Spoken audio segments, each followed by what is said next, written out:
¿Tú me dices cuándo arrancamos? ¿Vamos? Sí, cuando queráis. Bueno, yo estoy grabando. Esta es la entrevista a Patricio Guzmán de Dorma tomando uno.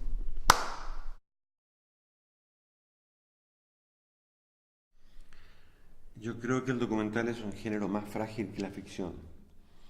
La estructura de la ficción, con actores importantes, con una historia muy marcada y muy construida, admite más, por ejemplo, los cortes publicitarios.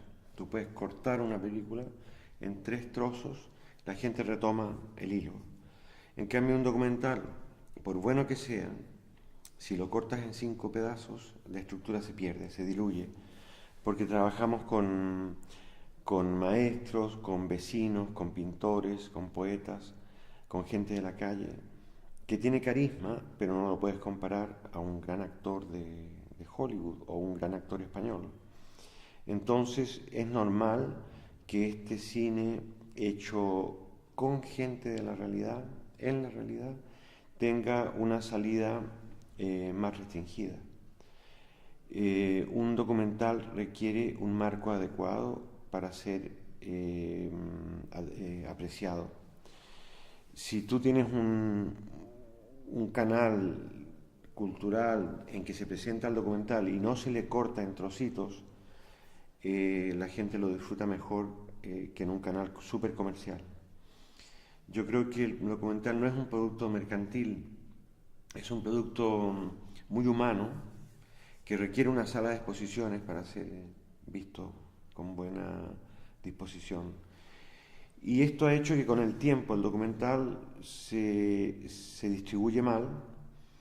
Eh, el documental es un género mal pagado, es un género eh, que tiene muchas dificultades para construir un documental, sobre todo de autor, ¿no? No estoy hablando del documental del Discovery Channel o de BBC, que están todos hechos por un solo modelo. Ahora está el docudrama, ¿no? Está lleno de intercalaciones de ficción. Pero el documental de autor es difícil de vender hoy día, siempre lo fue. Pero por otra parte, el documental llega a un público más selecto, no te digo elitista, más selecto, que produce un eco. Si lo muestras en un lugar, esas personas que están ahí van a llevarlo a la escuela, al instituto, a la universidad, no sé qué, y hay una enorme distribución informal del documental, muy útil. Y además la duración de un documental suele ser mucho mayor que la ficción. Hay documentales de la década del 50, 60 que todavía se ven, han pasado a la historia del cine. De tal manera que es un género más pequeño, pero que dura más.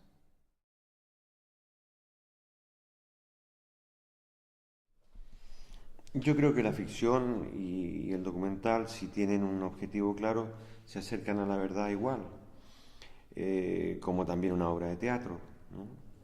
O una obra musical. Digamos que cada cual elige lo que más le guste.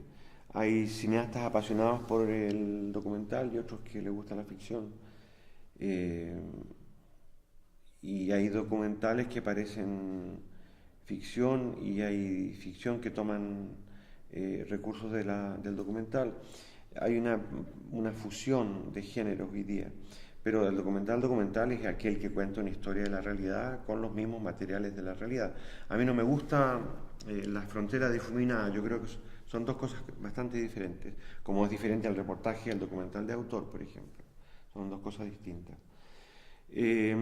Algunos realizadores como Saura han hecho estupendos documentales, es el caso de Herzog y de muchos más que han hecho, también Ken Loach ha hecho documental. Y depende, ¿no? Depende. Generalmente, algunos cineastas de ficción creen que cuando hacen un documental descienden un escalón, ¿no? Se supone que es más fácil, ellos dominan mejor todo. Craso error. Cuando la gente que hace eso generalmente se pega contra el muro. Recuerdo que Pilar Miró trató de hacer varios documentales bastante malos porque ella creía que era un escalón menor. Yo creo que es un error.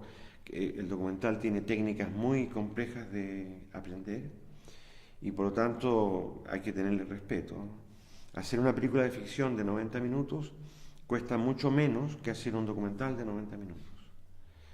Un documental se monta en 9 meses, 8 meses, y una ficción no. La ficción es una estructura que ya viene prearmada de antes de ser filmada. El guión es de hierro, el equipo es militar, la disciplina es militar. Hay un primer asistente, un segundo asistente, tercer asistente, director de fotografía, ayudante, foquista, el que carga los chasis. Digamos que todo el mundo se pone en una disposición piramidal y se construye una historia prevista de antemano. Por supuesto que hay improvisación también, hay momentos en que el director y los actores se inspiran y cambian muchas cosas, pero en el documental no. El documental parte como un viaje inexplorado, una aventura. Tú no sabes nunca si un documental va a quedar bien o mal, es un riesgo perpetuo, y eso también hay que considerarlo porque la industria no está dispuesta a financiar riesgos permanentes. La naturaleza misma del documental, es decir, la improvisación, es algo que la industria acepta, pero con muchos peros. Si tal vez hubiera una fórmula para garantizar la calidad, a pesar de tener actores humildes, modestos, gente normal, a lo mejor la industria nos daría más importancia o más medios. Fíjate que no, yo creo que hay que hablar claro. Yo creo que al documental hay que llamarlo por su nombre y crear un público documental. Y para crear un público documental se requieren 20 años, como mínimo. Por ejemplo, en París hay 15 a 16, 18 documentales en la pantalla, en el cine. ¿A qué se debe esto? A que hay una larguísima tradición de cine documental, la gente sabe lo que es un documental y lo prefiere, va a verlo, hay un público formado. En cada gira que yo he hecho por Francia cuando estreno una película, voy a 30, 35 ciudades diferentes, donde hay una sala que da documentales y se llena. Y quieren que el director vaya, explique la película y haya un debate que suele durar mucho tiempo. Este público se formó durante muchos años. Pero hay que decir, esto es documental y esto es ficción. No es necesario poner el título de la película y el realizador. También se pone el género. Se pone psicológico, histórico, terror, documental. Se pone. Yo pienso que hay que hablar claro. Y lo que aquí ocurrió es que después de la transición, todo el movimiento de cineclub se liquidó. Aquí había un movimiento de cineclub estupendo, con gente que iba a ver películas serias, importantes, y que se llenaba la sala, porque el público español es particularmente receptivo. Pero los distribuidores y las universidades dejaron completamente al aire el cineclub, las subvenciones se terminaron, y se terminó el deseo de ver un cine distinto. Crear otra vez ese público es imposible en vista de los distribuidores que hay, porque prácticamente los más prestigiados no han traído nunca una película de Kosakowski, ni de Hedin Hodiman, ni de Nicolás Philibert, ni de Fred Wiseman, ni mía, ni de Cao Guimaraes, ni de nadie. Es decir, estos distribuidores calificados de prestigiosos tampoco conocían el documental. Si vas a San Sebastián, hay una sección que se llama Zabaltegui o algo así que te pone documentales, pero nunca va a la selección oficial. Muy raras veces un documental va a la selección oficial. Y eso es malo porque en Cannes tú puedes ir a la selección oficial, puedes ir a la misma selección oficial, puedes ir a un certain regard y por lo tanto tu película está al mismo nivel que las demás, pero se dice que es un documental. Venecia también admite en la selección oficial algunos documentales. De hecho, el último película que ganó en Venecia, el León d'Oro, es una película italiana de Rossi, que vive en Estados Unidos. Y por ejemplo, en el Festival de Locarno, que también es un gran festival, ganó una película documental española de Patiño. Entonces, volviendo atrás, si aquí hubiera, la única fórmula sería crear una sala diferente donde empezaras a dar documental de vez en cuando, elegir documentales que tengan mucho gancho para ir metiendo poco a poco en el espíritu del espectador la posibilidad del cine de no ficción. Pero es un trabajo que requiere el distribuidor tiene que tener una fuerte vocación, un deseo de cambio, ¿te fijas? Un deseo de innovar. Y ese agente cultural no sé si existe o no.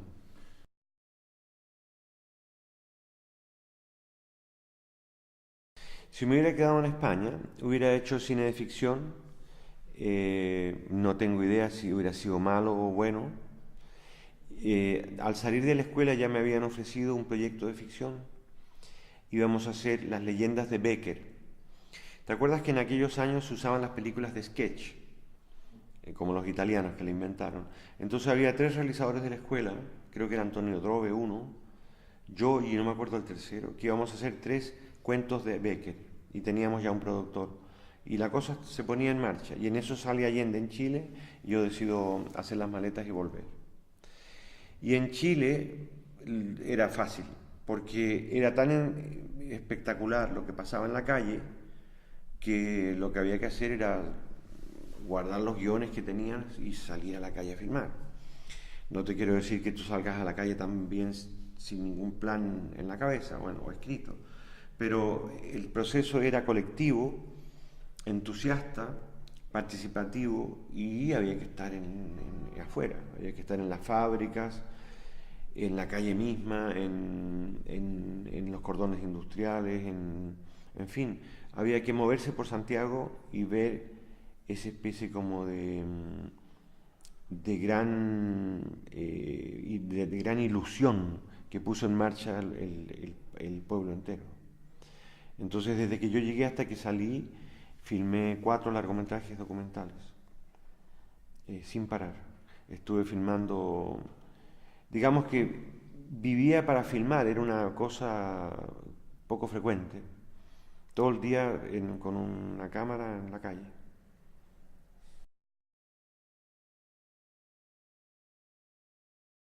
No lo hago por obligación, sino que como mi archivo sobre Chile es mejor que los otros, puesto que casi todos los corresponsales extranjeros filmaban cosas muy cortas, los corresponsales suelen ir a un país, te pongo por caso Siria o Irak, llegan a un hotel, filman 4 cosas, 2 explosiones y se van. Generalmente le compran esas explosiones a los cineastas que hay allí, que graban por teléfono o como sea, porque ellos no llegan al frente de combate porque no se atreven a ir. Y se van. Y de Chile había eso.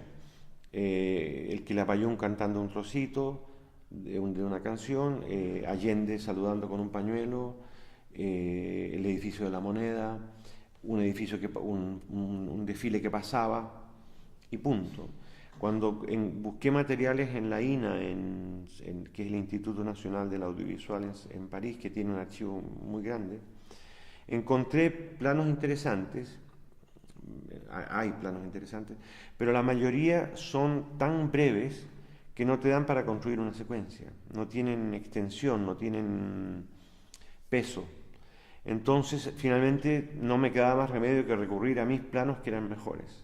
Era como una necesidad, te fijas, era como decir, ya que tengo yo los planos mejores, voy a tener que usarlos porque los otros son peores.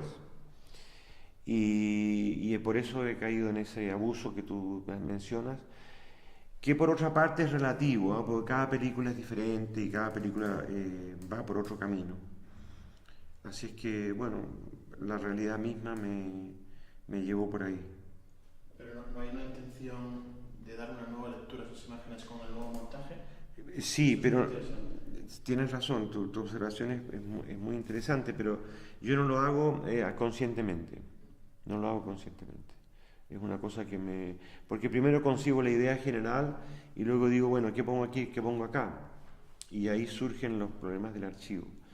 Pero, por ejemplo, en el caso Pinochet utilicé mucho archivo de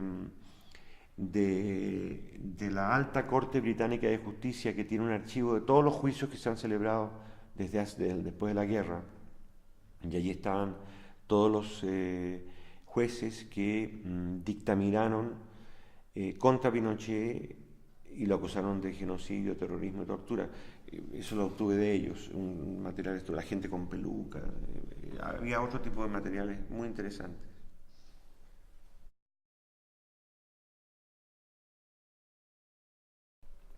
Yo creo que cuando tú comienzas a hablar de algo que te pasó a ti, inmediatamente enganchas al espectador. Es decir, si arrancas con una anécdota que te ocurrió en Londres o en Chile o en otro sitio y que tiene relación con lo que va a venir, tienes un estupendo punto de arranque que interesa inmediatamente al espectador, porque el espectador se siente más cerca tuyo si cuentas una historia tuya. Si arrancas con el gran tema jurídico del caso Pinochet o qué sé yo, la memoria histórica en Chile, arrancas como un ensayo, con un título serio y un capítulo denso. Si arrancas con tu propia anécdota histórica que viviste, es completamente diferente. Y yo lo aprovecho casi siempre que puedo. Por ejemplo, la profesora que me enseñó a escribir, a viajar con el dedo, para hablar de Julio Verne, que es un hecho real. Cuando la hija de Allende abrió una caja de caudales y sacó de allí la banda presidencial, el billetero de Allende y también creo que el reloj y su carnet de militante y los puso en la mesa, yo pensé, esta es la manera ideal de pensar, digamos, de entrar con mis manos y decir, esto es todo lo que quedó de Salvador Allende. Y con eso inmediatamente interesa al espectador más que con el gran prócer que nació tal año, tal día en tal provincia. Es más humano. En el caso de Nostalgia de la Luz, ese telescopio que aparece allí fue el primer telescopio que yo utilicé en mi vida. Es el mismo telescopio Bremen, fabricado en Alemania a principios del siglo XX, que está ahí instalado todavía. Es un telescopio que casi no se usa porque ya está superado, pero es una maravilla, es precioso. Es como esas bombas que hay en los cuarteles de bomberos que ya no usan, pero que todos los días alguien le saca lustre. Este es un telescopio bello y que funciona, la cúpula funciona. Entonces, a partir de mi casa natal y de ese telescopio, tú involucras al espectador en la historia ya casi instantáneamente. Es un recurso de relato que no hay que abusar de él porque no es bueno que las películas se vuelvan tan tuyas, tan autoparticipativas. Hay un equilibrio que hay que guardar, ¿no? Entre estar tú mucho o prudentemente un poco, no mucho. Tampoco me gusta parecer yo, ¿no? La autorreferencia es delicada en el documental. Si de repente tú mismo has sido testigo de un hecho muy especial, sí, se justifica que tú entres al campo, pero si no, no. Si no, tu voz basta. A mí me gustan las películas personales porque son muy buenas. Hablar de los padres, de la familia. A mí no me molesta en absoluto esta participación personal del realizador, pero hay que tener cuidado.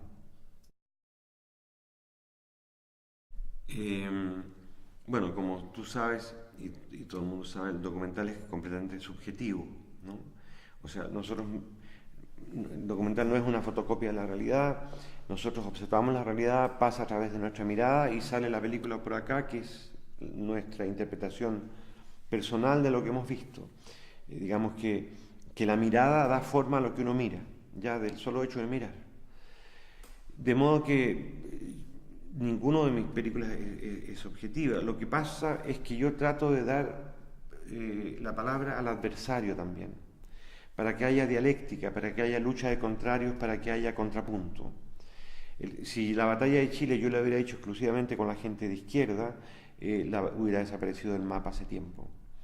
Lo bueno que tiene es que aparecen los enemigos, los adversarios políticos de Allende, que hicieron las cosas más innobles para causar el caos que justificó derrocar a Allende. Digamos que hay que hacer de tripas corazón y tratar de...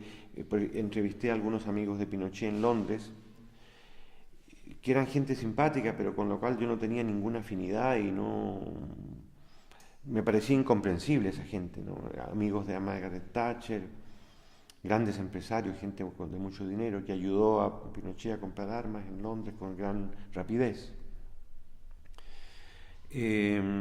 Cuando ese sacerdote dice, me gustaría amar a Pinochet pero en la cárcel, está haciendo lo mismo que yo sentía cuando entrevistaba a los amigos de Pinochet, porque eran muy simpáticos, pero quizás qué cosas han hecho en Chile, porque por ejemplo uno de los amigos de Pinochet que aparece en esa película, Peter Schaab, que es un hombre muy educado, vivió muchos años en Chile y debe haber amasado una fortuna porque era amigo del poder total. Imagínate las facilidades comerciales que le debe haber dado ese señor, deben haber sido infinitas. Entonces, yo te diría que lo importante es entrevistar al adversario, pero no hacerse cómplice de él, no tutearlo ni decirle don, sino que hacer la pregunta fríamente, porque uno cae rápidamente en la trampa de hacerse cómplice para hacerse amigo, para que te diga más cosas. Ese es un error.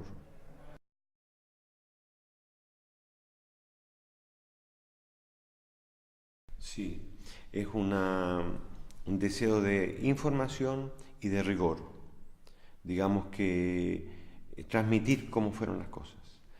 Fíjate, en la batalla de Chile, estoy escribiendo ahora un libro del método de trabajo que seguí, porque hace tiempo que tenía que haberlo escrito y lo he ido dejando estar. Fíjate que una vez que terminamos el rodaje, mi ayudante de dirección hizo una cronología de todo lo que pasó en ese año, día a día. Son 80 páginas, de cada acontecimiento y las consecuencias de ese acontecimiento y quién lo hizo, la fecha y el periódico donde salió, que es un tocho que dio origen después a que el montaje no se fuera por las ramas. Nos ceñimos a los hechos tal como ocurrieron. En ese sentido teníamos un deseo de objetividad relativa, aunque nuestra simpatía siempre estuvo al lado de Allende. Lo que queríamos demostrar hasta qué punto la derecha jugó sucio para derribar ese gobierno. Y todo eso está en esa enorme cronología día a día, casi hora a hora, que es estupendo. Lo hizo mi ayudante, que se llama Juan José Bartolomé, es un español, fue mi ayudante en la Escuela de Cine en Madrid, y él pasó por Chile una vez con su mujer y había escrito un artículo para la revista Triunfo, no sé si la conocéis, magnífico, sobre el Mayo francés. Yo nunca había visto en una doble página, en pequeños esquemas, todas las fuerzas en lucha. Y yo le dije, Juan José, esto es justo lo que yo necesito, una persona que me desglose los acontecimientos simultáneos en una página, o en 20, pero que tenga esa capacidad de disociar cada hecho. Y le propuse trabajar juntos, y iba camino de Perú, tomó el avión, yo lo pensé mejor, le escribí a Perú y volvió, yo le pagué el pasaje y se quedó un año entero en Santiago. Fue mira, Juan José estaba mucho mejor preparado que yo porque era sociólogo y economista, y además cineasta. Digamos, yo tenía más experiencia como cineasta, pero él tenía más experiencia para conceptualizar un tema tan complejo como el que en ese momento ocurría en Chile. Y para nosotros fue una ayuda básica. En el caso Pinochet también hicimos un recuento, pero enormemente preciso, con Carlos Castresana, con Ernesto Kaiser, el periodista del País, muy a fondo, y con Andy McInty, que era el jefe de Amnistía Internacional en Londres, escocés. Y espérate, para la película, bueno, para Nostalgia de la Luz leí no menos de 34 libros de astronomía para poder entender cosas que antes no entendía. Pero faltan cosas más. Para En Nombre de Dios, como yo no sabía nada de la Iglesia Católica, contraté al jefe del partido Izquierda Cristiana, que era amigo mío, y lo traje, él vivía en Buenos Aires, lo traje a Madrid y estuvimos una semana, él me estuvo diciendo todo lo que la Iglesia había hecho en Chile. Y una chica lo sacaba a máquina, para saber qué era la Iglesia en ese país, porque yo no la conocía, no tenía una idea profunda de cómo opera una iglesia en un país como Latinoamérica, en ese lugar. Entonces siempre hay una investigación que no es científica, pero que trata de llegar lo más lejos posible para sentirte más libre a la hora de filmar.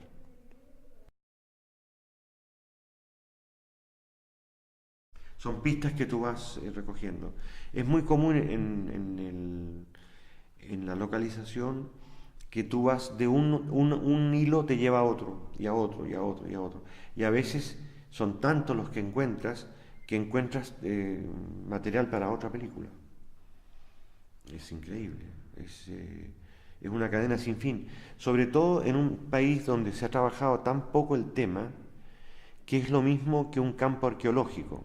De repente tú te topas con un valle donde encuentras un trozo de cerámica, más allá encuentras casi un cántaro completo, al otro lado encuentras tejidos y dices, pero aquí hay una mina, acerquemos el terreno, aquí hay que barrer, porque aquí debe haber habido un pueblo en el siglo II antes de la llegada del hombre blanco, qué sé yo, y hay que estudiarlo. Eso pasa con el documental en Chile, el histórico, porque cada torturado, cada prisionero, cada madre, cada viuda te cuenta una historia que es casi novelesca.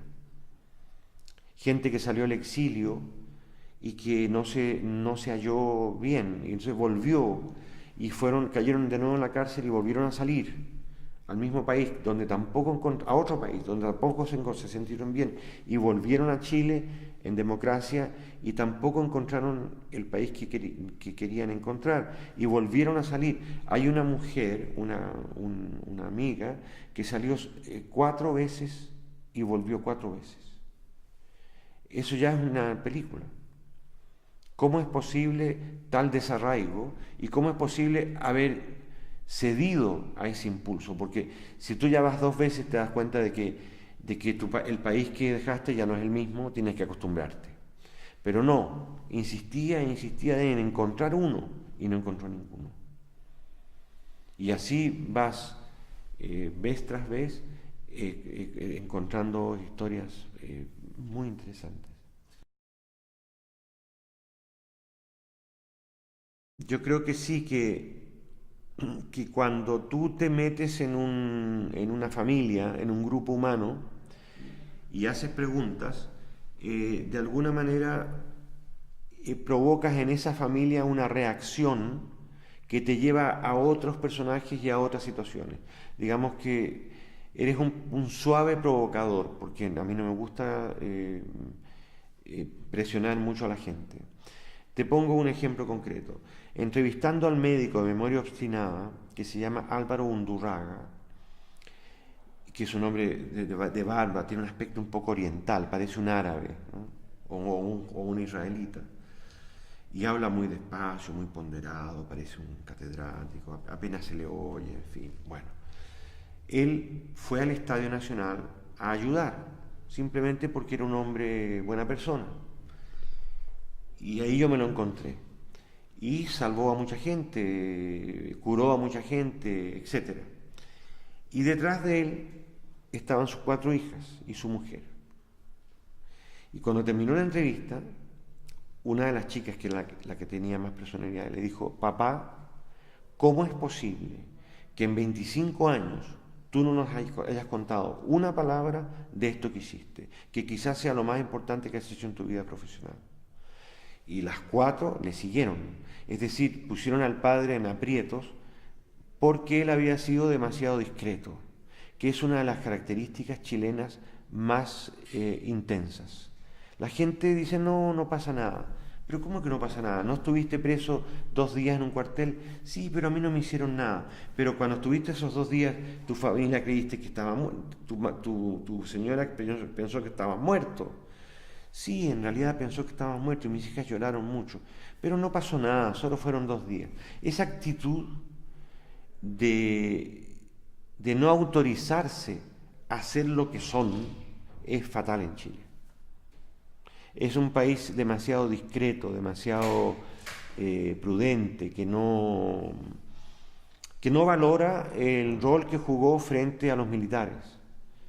En el fondo es un enorme complejo de inferioridad a causa de nuestra insularidad. Acuérdate que es un país muy lejano, que está encerrado entre una cordillera, que los Alpes es una maqueta al lado de los Andes. Los Andes es como el Himalaya. Y un océano en que lo más cercano es Nueva Zelanda, 8.000 kilómetros, 10.000.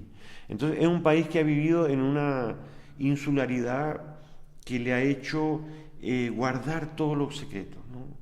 Mientras más callado mejor, mientras más prudente mejor, no hay que hacer, enfatizar nada, mejor quedémonos en silencio. Eso es fatal en esta época, en que hay que denunciar, decir, escribir y gritar.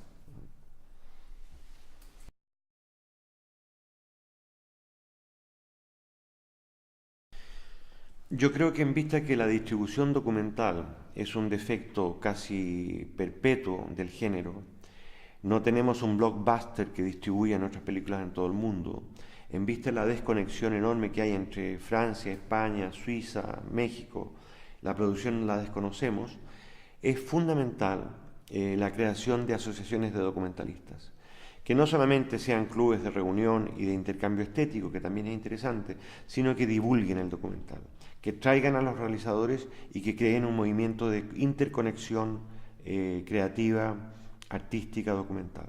Es clave lo que está haciendo Dogma, porque nadie lo había hecho antes, porque los cineclubs se acabaron hace 20 años, porque la Filmoteca no tiene los recursos y porque generalmente las filmotecas se dedican más a la ficción que al documental. Y cada fin de semana o 3 fines de semana cada 2 meses, etcétera, que venga gente de fuera, exprese ideas de conferencia de prensa, reúna a la comunidad de documentalistas o que haga seminarios, es decisivo. No solamente para que los de aquí crezcan más y ahorres tiempo, porque lo que hace una clase no es enseñarte a hacer documental, lo que te hace es ahorrar tiempo para llegar más rápido a tu propósito. Son fundamentales. Y hay en Buenos Aires, hay en Francia, en Chile hay una también, en Nueva York hay otra. Digamos, hay distintos enclaves donde los profesionales llegan a dar clases. También hay universidades que lo hacen. Pero Dogma es particularmente interesante porque es un grupo civil. Es la sociedad civil que se reúne documental a hablar. No depende de nadie. Hay una independencia clave. Ya sé que hay que pedir subvenciones y ayuda, ¿no? Eso es normal. Pero quiero decirte que no es lo mismo crear una asociación en medio de Madrid que pegado al museo tal porque ya te dan una línea editorial que no es libre. Y en este caso es totalmente libre. Y el consejo que lo dirige es democrático y eso es muy, muy interesante. Yo hago todo lo posible por hablar de Dogma allí donde vaya, para que vengan, para que ayuden, etcétera, para que conozcan que hay un grupo que los puede invitar. Hay muchos cineastas de Suiza, de Austria, que dicen, bueno, de España no sé dónde ir, porque como la Cinemateca está en crisis y todo el mundo está en crisis, pero resulta que Dogma vive en la crisis, porque resulta que se habla mucho de la crisis, pero yo desde que estoy chico estoy en crisis. Desde mi primer documental estoy en crisis porque nunca hemos llegado a tener una estabilidad económica normal. Vivimos gracias a la pasión del documental y porque nos arreglamos en la publicidad, en el documental industrial, en la ficción, en lo que caiga. Pero la crisis es parte de nuestra vida. Entonces, como todos se declaran en crisis y Dogma no, estas son las organizaciones que sobreviven.